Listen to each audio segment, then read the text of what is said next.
Nak, Bella, pumarinig ka nga. Bakit ayaw gumana ng account ko? Ma, wait lang. Patingin nga. Di na open yan. Nahack na yung account mo. Ah, ganun ba? Chat sa akin si tita. Bakit nangyayari siya sa akin ng mga impormasyon? Text send ko na. Uy, teka lang. Hindi si mama yan. Nahack na yung account niya. Huwag ka na mag-send kasi baka mahack din yung account mo. Sige, i-block ko na lang. Sige, mabuti pa. Wow! Ang galing! I-endorse ko kaya to. Ang dami kong followers. Bella, saglit. Inanong yung first bus kami yan. Tingnan mo, Bella. May mga reports na teke yung product mo. Kaya kami sa kapitid. Ay, oo nga. Nakakahiya. Idadalag ko na muna ang post ko bago pa kumalat at maraming maapekto. Susunod, ay basahin mo muna ang buong detalye bago ka mag-post o mag-comment. Uy, tingnan mo. Nabasa ko sa comment ko. Eh, bakit ka kasi nagko-comment na nakaka-offend? Ay, oo. Didelete ko na lang. Sorry. Grabe naman to. Sasagutin na ako. Nakakapikol. Kumalma ka, Sarah. Hindi mo dapat pinapatulan yung magugat niya. Sobra na yung gagawin ko. Isipin mo muna kung mabuti o masama yung sasabihin mo. Ang mabuti ka, i-delete mo na lang yan at ubra.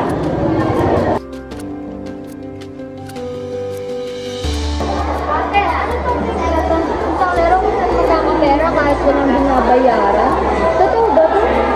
Patricia, think before you click, baka scam yan. Ate, hindi ito scam. Totoo magkakapera ko dito.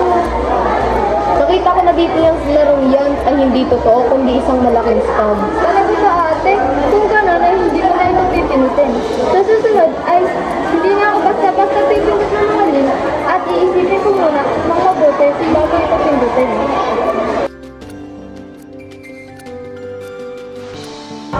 Manuel, bakit mo pinost ang address at birthday mo? Para batiin ako ng mga friends ko. Hindi pwede yan, delikado yan. Dapat hindi mo pinapublic ang mga personal na informasyon mo. Talaga ba? Para naman ito naging delikado. Kapag pinablik mo yan, hindi lang mga kaibigan mo makakita. Pwede rin itong makita ng mga masasamang loob at pwede tayong mapahamak. Kung gano'n, ipaparedit ko lang ang account ko. Manuel, sa susunod ay wag mo nang ipapublic ang mga personal na informasyon mo. Sige, Audrey, di na mauulit.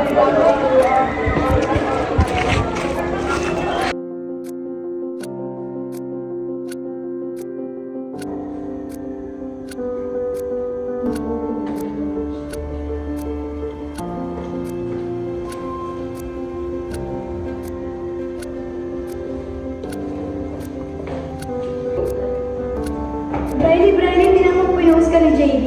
Ha? Bakit niya ako pinost? At bakit maraming bad comments? Tara, samahan mo ko, puntahan natin siya. JB, bakit mo naman ako pinost? Siyempre, nakakatawa ka kasi. Dapat marunong ka mag-respeto ng privacy ng iba.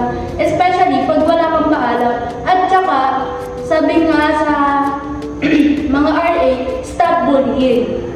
Sige, pasensya na. I-delete ko na lang yung post bago pag lalong kumalat.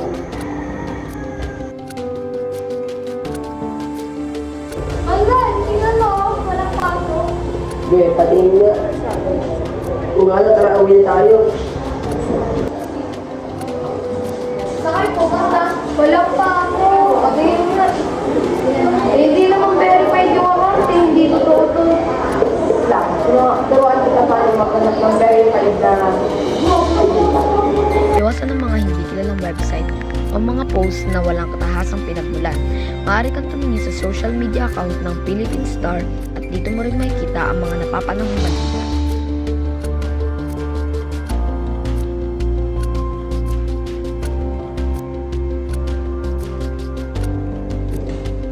Ay, kasi si Jamie! Ay, mga nanay si Jamie! Pwede na lang mangyayari. Nakutin ko kanina. Pagtapos na nito. Kaya wait ko lang ba? Ano nangyayari na? Siguro dahil sa dapat ganyan na hindi yung 6 to 8 hours na tulog. At syempre, dapat kumakain ka rin ng tama sa oras. Pasensya lang, dami kasi ako sa wala din kasi magbabantay sa kapatid ko kaya ako kailangan walang tulog. Sige, bukas susubukan kong matulog ng mas maaga. Wala pa rin naglalike? Bakit kaya? Try ko ba yung mag-post ng walang halong Lalo mo lang nag-like. Wala ngayon, magiging totoo na ako sa sarili ko. Maging proud sa sarili. Wag mahiyang ipakita ang tunay na ikaw.